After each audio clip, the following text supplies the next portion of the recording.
نحمده ونستعينه ونستغفره ونعوذ بالله من شرور أنفسنا ومن سيئات أعمالنا من يهده الله فلا مضل له ومن يضلل فلا هادي له أشهد أن لا إله إلا الله وحده لا شريك له وأشهد أن محمدا عبده ورسوله يا أيها الذين آمنوا اتقوا الله حق تقاته ولا تموتن إلا وأنتم مسلمون يا أيها الناس اتقوا ربكم الذي خلقكم من نفس واحدة وخلق منها زوجها وبث منهما رجالا كثيرا ونساء واتقوا الله الذي تساءلون به والأرحام إن الله كان عليكم رقيبا يا أيها الذين آمنوا اتقوا الله وقولوا قولا سديدا يصلح لكم أعمالكم ويغفر لكم ذنوبكم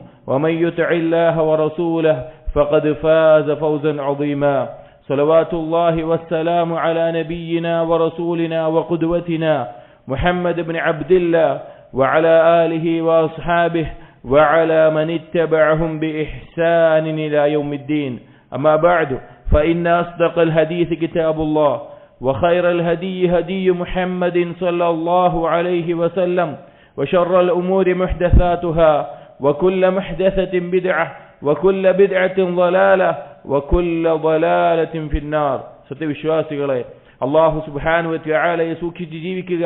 നമ്മുടെ രഹസ്യവും നമ്മുടെ പരസ്യവും നമ്മുടെ മനസ്സിലുള്ള ചിന്തകൾ വരെ അറിയുന്നവനാണവൻ.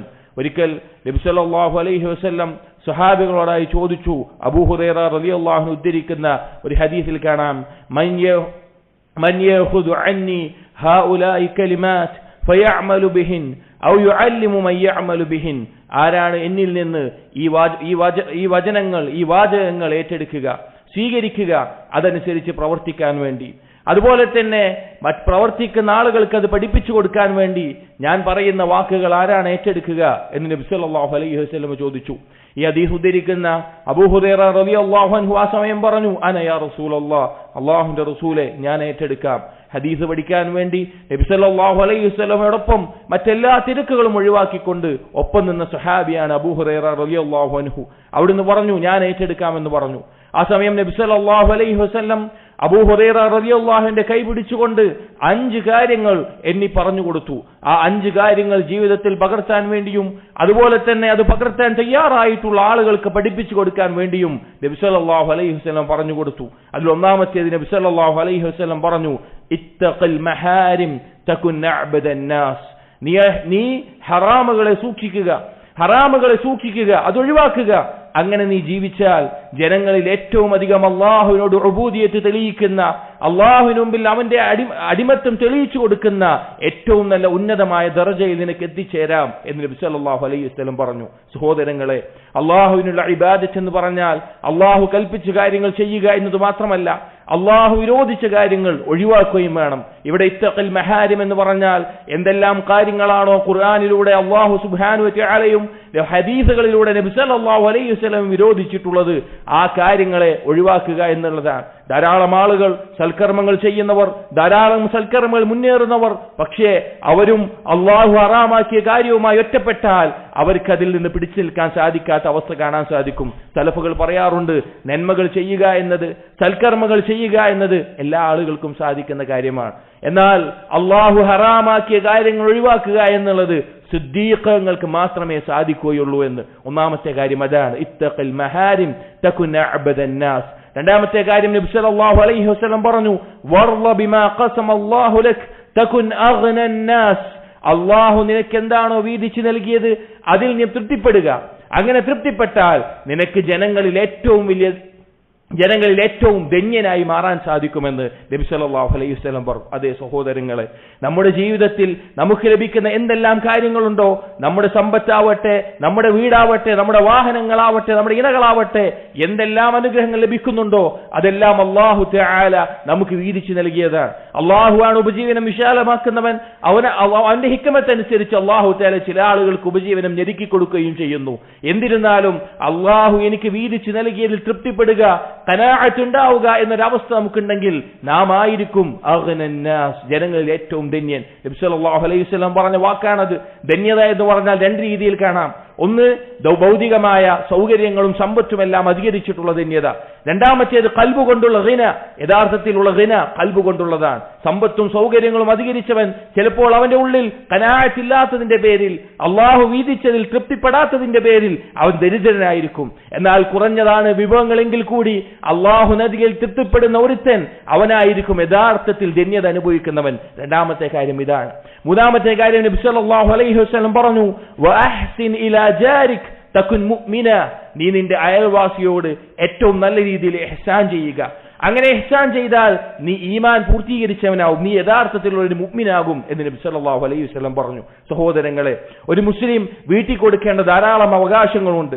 അതിൽ പ്രധാനപ്പെട്ടതായി നബി സല്ലല്ലാഹു അലൈഹി വസല്ലം പഠിപ്പിച്ച കാര്യമാണ് അയൽവാസികളോടുള്ള ബന്ധം, അയൽവാസികളോടുള്ള കടമ, അവരോടുള്ള ബാധ്യത. അത് ഈമാനിന്റെ അടയാളമായിട്ടാണ് നബി സല്ലല്ലാഹു അലൈഹി വസല്ലം പരിചയപ്പെടുത്തിയത്.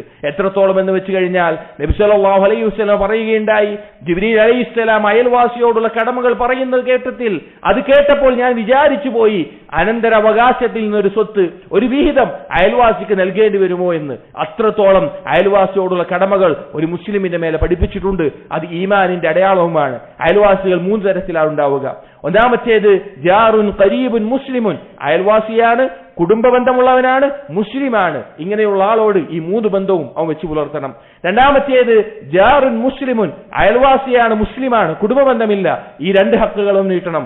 മൂന്നാമത്തേത് ജാറുൻ കാഫിറുൻ, അയൽവാസിയാണ് പക്ഷെ കാഫിറാണ്, പക്ഷേ അയൽപക്ക ബന്ധം കാഫിറാണെങ്കിലും അവൻ അവിടെ ആ അയൽപക്ക ബന്ധം നിലനിർത്തേണ്ടതുകൊണ്ട് അവരോട് ഇഹ്സാൻ ചെയ്യേണ്ടതുണ്ട്.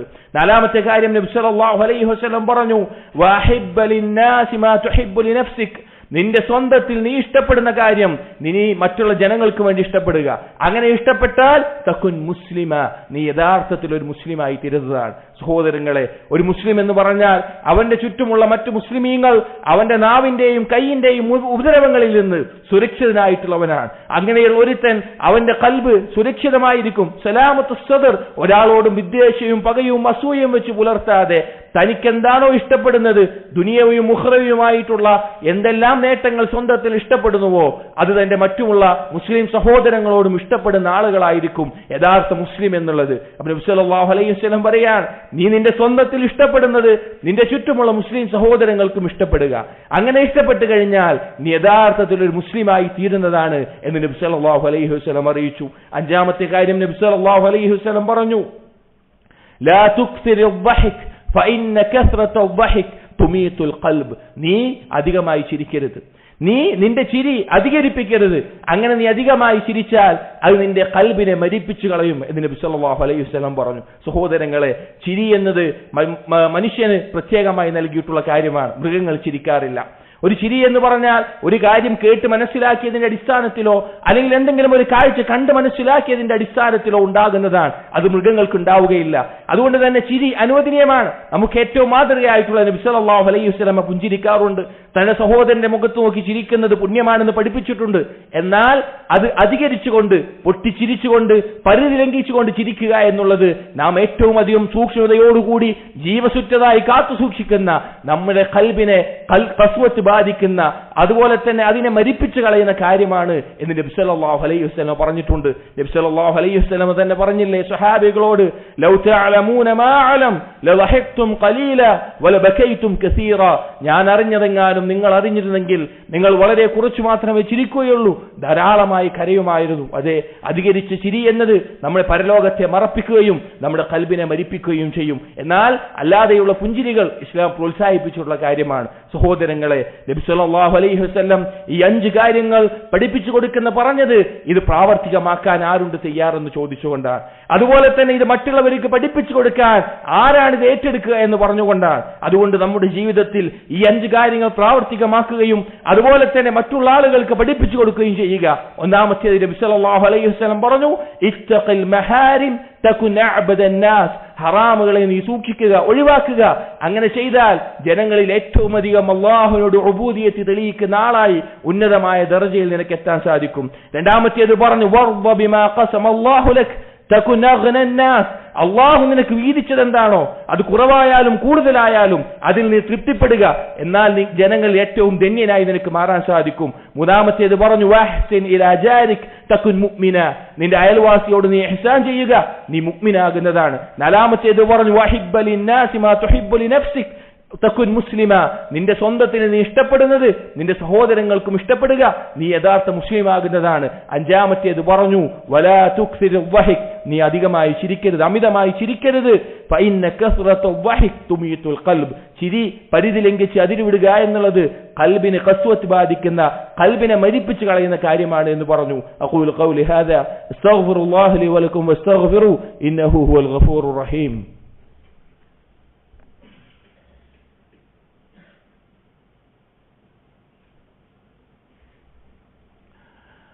الحمد لله وحده الصلاة والسلام على من لا نبي بعده. عباد الله اتقوا الله. قال الله تعالى في القرآن الكريم إن الله وملائكته يصلون على النبي يا أيها الذين آمنوا صلوا عليه وسلموا تسليما. وقال رسول الله صلى الله عليه وسلم من صلى علي واحدة صلى الله عليه عشرة. اللهم صل على محمد وعلى آل محمد كما صليت على إبراهيم وعلى آل إبراهيم إنك حميد مجيد. اللهم بارك على محمد وعلى آل محمد كما باركت على إبراهيم وعلى آل إبراهيم إنك حميد مجيد. اللهم اغفر للمؤمنين والمؤمنات والمسلمين والمسلمات الأحياء منهم والأموات إنك مجيب الدعوات يا قاضي الحاجات. اللهم أعز الإسلام والمسلمين وأذل الشرك والمشركين. اللهم ربنا هب لنا من أزواجنا وذرياتنا قرة أعين واجعلنا للمتقين إماما. اللهم ربنا اصرف عنا عذاب جهنم إن عذابها كان غراما إنها ساءت مستقرا ومقاما. اللهم ربنا آتنا في الدنيا حسنة وفي الآخرة حسنة وقنا عذاب النار. ربنا تقبل منا إنك أنت السميع العليم وتب علينا إنك أنت التواب الرحيم. آمين آمين برحمتك يا أرحم الراحمين.